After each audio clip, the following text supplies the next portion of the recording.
మల్లికార్జునరావు గారు ఇల్లమ్మేస్తున్నారని అత్తయ్య ఫోన్లో చెప్పిన దగ్గర నుండి నా మనసులో లేదు. బావేమో న్యూజెర్సీ వెళ్ళాడు. నాకెవరితో మాట్లాడాలో అర్థం కావడం లేదు. పూర్తి విషయం కనుక్కుందామని అమ్మకి ఫోన్ చేశాను. మల్లికార్జునరావు గారు ఆస్తి పంచేశారట. వాళ్ళ అబ్బాయి ఇల్లు అమ్మేద్దాం అన్నాడంట. వాళ్ళకి ఇదొక్కటేనా ఏం? చాలా ఉన్నాయిగా అంది అమ్మ. మరి తాతయ్య అన్నిసార్లు అడిగినప్పుడు అమ్మలేదు కదమ్మా, ఇప్పుడెందుకు? అయినా వాళ్ళిల్లు వాళ్ళిష్టంలే అని ఫోన్ పెట్టేశాను. కొందామంటే తాతయ్య దగ్గర అంత డబ్బు లేదిప్పుడు. అమ్మకి మామయ్యకి ఇచ్చేశారు. ఎవరి డబ్బు పెట్టి వాళ్ళు ఇళ్ల స్థలాలు కొనుక్కున్నారు. ఒకవేళ వాళ్ళ దగ్గరున్న తాతయ్య తీసుకుంటారా ఏంటి? ఆయన మనస్తత్వానికి అంతగా బయటపడరు కానీ ఎంత బాధపడుతున్నారు. ఇక అమ్మమ్మ సంగతి చెప్పనే అక్కర్లేదు. ఆవిడికి ఆ ఇల్లంటే పంచప్రాణాలు. రోజంతా ఇలా ఆలోచిస్తూనే ఉన్నా. ఎప్పుడు సాయంత్రం అయిందో, బావ ఎప్పుడు ఇంటికి వచ్చాడో తెలీదు. ఆకలేస్తోంది వనజ, ఏమైనా పెట్టు అంటూ డైనింగ్ టేబుల్ దగ్గర డిష్ మూతలు తెరిచి మధ్యాహ్నం అన్నం తినలేదా? ఏమైంది అన్నాడు. ఏంటో మనసు బాగలేదు బావా అంటూ విషయం అంతా చెప్పాను. మనమే కొందామంటే 30 లక్షలు ఏమన్నా తక్కువ? ఎక్కడి నుండి తెస్తాం? తెచ్చినా అది తీర్చాలి కదా అన్నాను. అవును వనజ, కానీ తాతయ్యకి నానమ్మకి అందరికీ అలవాటైన ఇల్లు అని తను బాధపడ్డాడు. అమ్మమ్మ తాతయ్యలకి అమ్మ మావయ్య ఇద్దరే పిల్లలు. మావయ్యకి 6-7 ఉన్నప్పుడు అమ్మమ్మ తాతయ్య ఘంటసాల వచ్చారు ట్రాన్స్ఫర్ మీద. అప్పటి నుండి ఆ ఇంట్లోనే ఉంటున్నారు. ఆ ఇంటితో వాళ్ళకి ఎంతో అనుబంధం ఉంది. ఆ ఇంటికి వచ్చాకే అమ్మ పుట్టింది. మామయ్య ఒడుగు, అమ్మ పెళ్ళి అన్నీ ఆ ఇంట్లోనే అయ్యాయట. నేను చెల్లి పుట్టడం, మా బారసాలలు, ఇంకా మా చుట్టాల్లో ఏ శుభకార్యం ఉన్నా అక్కడే చేసేవాళ్ళు. ఇల్లు పెద్దదని, తాతయ్య వాళ్ళ అండ ఉంటుందని. అది అసలు ఇల్లు కాదు, ఓ బంగ్లా అనొచ్చు. ముందు తోట, తోటలో ఉయ్యాల, తోట మధ్యలో చిన్న వాటర్ పాండ్, ముందుకెళితే అందమైన నగిశీలతో, ఇత్తడి గుబ్బలతో పెద్ద టేకు ముఖద్వారం.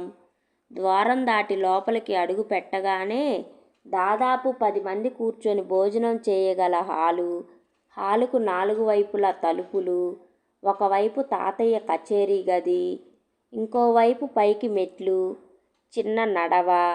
అది దాటి వెళితే భోజనాల చావిడి, వంటిల్లు, ఇంకా కొట్టుగది, ఇప్పటి స్పాలను తలిపించే స్నానాల గది, ఇంకా 2-3 గదులు ఉంటాయి.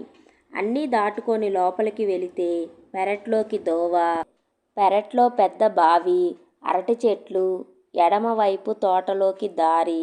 తోటలో ఎక్కువ శాతం మామిడి చెట్లే, అక్కడక్కడ ఇతర చెట్లు ఉంటాయి. మెట్లెక్కి పైకెళ్తే మధ్యలో హాలు కొంచెం చిన్నది. దాని చుట్టూ 6 బెడ్రూమ్లు ఉంటాయి. మల్లికార్జునరావు గారి తాతగారు ఘంటసాలలోనే ఉన్న ఖండాంతరాలు తిరిగి వ్యాపారం చేసేవారట. ఆయన ప్రత్యేకంగా ఒక్కో గది దగ్గరుండి తీర్చిదిద్దుకున్న ఇల్లంట అది. మల్లికార్జునరావు గారి ఘంటసాలలో ఉంటే వ్యాపారం చేసుకోవటం కష్టంగా ఉంటోందని వాళ్ళ నాన్నగారు ఉన్నప్పుడే హైదరాబాదు వెళ్ళిపోయారు. అందువల్ల వాళ్ళ పిల్లలకి ఈ ఇంటితో పెద్ద సంబంధం అనుబంధం లేవు. చిన్నప్పటి నుండి సెలవులు ఇవ్వగానే అమ్మమ్మ వాళ్ళింటికి వచ్చేసేవాళ్ళం. నాన్నేమో మమ్మల్ని దించేసి సెలవులు ఇంకా 10 రోజులు ఉన్నాయనగా మళ్ళీ వచ్చేవారు. ఆ 10 రోజులు నాన్న కూడా ఇక్కడే ఉండేవారు. మామయ్య కూడా అంతే. బావని అత్తని దించి మళ్ళీ వచ్చేవాడు. బావ 9వ తరగతిలో ఉన్నప్పుడు మామయ్య ఉద్యోగం మారి ఏదో ప్రాజెక్టు పని మీద 1 సంవత్సరం అహ్మదాబాద్ వెళుతూ బావని తాతయ్య దగ్గర వదిలేశాడు. ఇంక అంతే. మళ్ళీ రమ్మన్నా బావ రానని ఒకటే గొడవ. తీసుకెళ్ళటం మామయ్య వల్ల కాలేదు.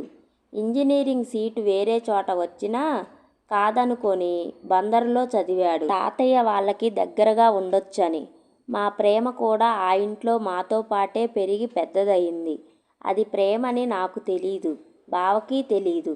మొదట్నుంచి బావకి తెలియని అధికారం ఉండేది నా మీద. అధికారం కంటే ఎక్కువ ఇష్టం కూడా. ఇష్టాన్ని అధికారం అల్లరి వెనక దాచేసేవాడు. వేసవిలో పడమటి గదిలోకి చల్లటి గాలి వచ్చేది మామిడి తోటలో నుంచి. మధ్యాహ్నం అయిందంటే అందరం అక్కడే కూర్చునేవాళ్ళం. అమ్మమ్మ పెద్ద బేషన్లో అన్నం, కొత్త ఆవకాయ, అందులోకి వెన్నపూస వేసి కలిపి ముద్దలు పెట్టేది. మాగాయ కలిపిందంటే అందులోకి మీగడ ఉండాల్సిందే. నాన్న, అమ్మ, అత్త, మామయ్య, పిల్లలం సరే సరి. చివరికి తాతయ్య కూడా వచ్చేవారు ఆ ముద్దలు తినడానికి. అన్నం తినగానే తాతయ్య తోటలో నుంచి చిన్న రసాలు తెప్పించేవారు. అసలే కొత్త ఆవకాయ, ఆ వెంటనే మామిడి పండ్లు వేడి చేస్తుందేమో, పైగా ఎండలు మండిపోతున్నాయి అని అమ్మమ్మ బెంగ పడేది. అమ్మమ్మ బెంగ తీర్చడానికి సాయంత్రం తాటి ముంజలు సిద్ధం. ఇప్పటికీ అక్కడికి వెళితే మా దినచర్య కాస్త అటూ ఇటుగా ఇలానే ఉంటుంది. నేను బావే ఇలా బెంగ పడుతుంటే అమ్మ, మామయ్య ఏమనుకుంటున్నారో అనిపించింది.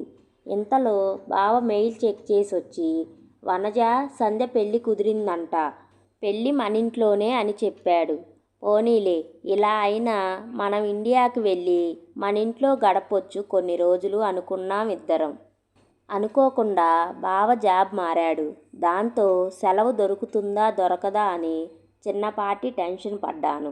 ఎలాగైతేనేం అంతా సవ్యంగా జరిగిపోయింది. టికెట్స్ కన్ఫామ్ అయ్యాయి. ఫ్లైట్ ఎక్కగానే మళ్ళీ ఇంటి గురించి ఆలోచనలే. నాకు బావకి పెళ్ళయింది కూడా అక్కడే. మగ పెళ్ళి వాళ్ళ విడిది పైన, ఆడపెళ్ళి వాళ్ళు కింద. అమ్మమ్మ, తాతయ్య ఎంత ఆనందపడ్డారు మా పెళ్ళి చేసి. అవును మరి, అమ్మమ్మ పేరు నాకు, తాతయ్య పేరు విహారీ అని బావకి పెట్టారు కదా. హైదరాబాదులో ఎయిర్పోర్ట్కి అమ్మ, నాన్న, నీరజ ముగ్గురు వచ్చారు. కాస్త ఆలోచనలోంచి బయటపడ్డాను. అమ్మ వాళ్ళ ఇల్లు మేము అమెరికా వెళ్ళేటప్పటికి ఇంకా పూర్తి కాలేదు. మేము బయలుదేరుతున్నామని ముందే గృహప్రవేశం చేశారు. అంతా పూర్తయ్యాక ఇప్పుడు చాలా బాగుంది. అదే మాట అమ్మతో అంటే, ఏమోనే, ఈ ఇల్లు బాగానే ఉంది కానీ తాతయ్యకి సొంతిల్లు లేదు కదా, డబ్బు పంచకుండా ఉంటే కొనేవారు కదా అని కొంచెం బాధపడింది. అవునమ్మా, అందుకే అమ్మమ్మని, తాతయ్యని మాతో పాటు అమెరికా తీసుకెళ్తాం. కొంచెం మార్పుగా ఉంటుంది. ఆ ఇల్లు వదిలి ఇండియాలోనే ఉంటే బెంగపడతారు అన్నాను. బానే ఉందే ఆలోచన, ఇలానే చేద్దాం అంది అమ్మ. అహ్మదాబాద్ నుండి అత్తయ్య, మామయ్య కూడా వచ్చారు. అంతా ఘంటసాల బయలుదేరాం. నీరజ, నేను తెలిసిన ఆ దారిని చూస్తూ మళ్ళీ ఎప్పుడుకొస్తామో అనుకున్నాం. ఇంతలో ఇల్లు వచ్చింది.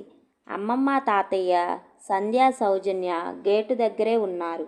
సంధ్య మా చిన్నమ్మమ్మ కూతురు. నాకంటే కొంచెం చిన్నది. నీరజ కంటే కొంచెం పెద్దది. వాళ్ళది బందరు. సెలవులకి మేం రాగానే వాళ్ళు వచ్చేవాళ్ళు. సౌజన్య దాని చెల్లెలు. సంధ్య పెళ్ళే ఈ ఇంట్లో ఆఖరి పెళ్ళి వనజ. నీరజకి, సౌజన్యకి కళ్యాణ మండపాలు వెతకాల్సిందే అంది అమ్మమ్మ బాధగా. ఆ మాటలు విన్న తాతయ్య, ఇప్పుడేముందిలేవే, అందరి పెళ్ళిళ్ళు ఇక్కడేనా, వెరైటీ ఉండొద్దు అన్నారు వాతావరణాన్ని తేలికపరుస్తూ. బావ వస్తూనే పెళ్లి పనుల్లో మునిగిపోయాడు. ఎప్పుడూ అటూ ఇటూ తిరగటమే. రాత్రిపూట కూడా ఎప్పుడో మేమందరం నిద్రపోయాక వచ్చేవాడు. కలిసి కాసేపు తోటలో తిరుగుదాం చిన్నప్పట్లాగా అంటే కుదిరితేనా. ముహూర్తం వేళ దాకా అన్నీ తన నెత్తినే వేసుకొని తిరిగాడు. నాకు కొంచెం కోపం కూడా వచ్చింది. ఇంతమంది ఉంటే అన్నీ నువ్వే చెయ్యాలా అని అడిగితే నవ్వి ఊరుకున్నాడు. పెళ్ళి ఘనంగా జరిగింది. ఆ పెళ్ళి చూస్తుంటే మా పెళ్ళే గుర్తొచ్చింది. పెళ్ళి హడావుడి అంతా సద్దుమణిగింది. అటు నిద్దర్లు, ఇటు నిద్దర్లు అన్నీ పూర్తయ్యాయి. సంధ్య వాళ్ళు రేపు హనీమూన్కి కొడైకెనాల్ వెళ్తున్నారు. తెల్ల వీనిందని పాలేరు జున్ను పాలు తెచ్చిచ్చాడు. అమ్మమ్మ జున్ను చేసి కొత్తల్లుడి కోసమని నీరజతో, సౌజన్యతో పంపిస్తుంది. ఊరంతా ఒకసారి చూడొచ్చు కదా అని నేను బయలుదేరాను. ఇంతలో బావ వచ్చాడు. ఏంటి కొత్త పెళ్లి కూతురికి మొగుణ్ణి కొంగున ఎలా ముడేసుకోవాలో చెప్పడానికి వెళ్తున్నావా అన్నాడు. నువ్వురా మాటలతో భార్యల్ని ఎలా బుట్టలో పడేసుకోవాలో చెబుదువు గాని మీ తమ్ముడికి అన్నాను. లేదు వనజ, నాకు అర్జెంటు పనుంది, మీరెళ్ళి రండి అనేసి వెళ్ళిపోయాడు.